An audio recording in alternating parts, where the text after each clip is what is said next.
you think that it is really wise to send it at this time? When this far in this battle, or this war, it has only been used in Gaza. So how could you justify sending all these weapons? So, what logic is there in sending those weapons? It does not change the fact that Iran, no, not right on its border, but well within striking distance, is committed to the destruction of Israel.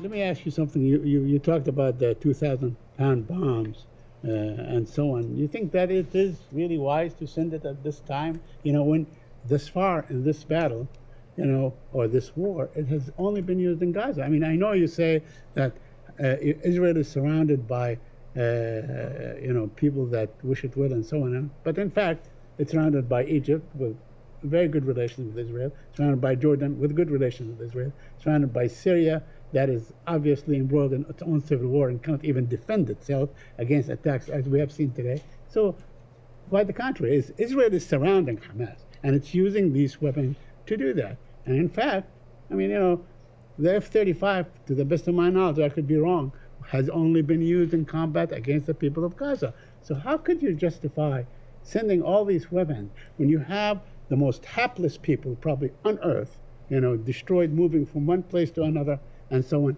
and you send these weapons to sort of just could finish the job or continue the job? I don't know. So what logic is there in sending those weapons? So the logic is exactly what I outlined a moment ago. Despite the fact that Israel has diplomatic relations with Egypt and Jordan, it does not change the fact that Hezbollah is parked on its northern border and is sworn to the destruction of Israel. It does not change the fact that Iran, no, not right on its border, but well within striking distance, is committed to the destruction of Israel and continues to fund proxies committed to the destruction of Israel.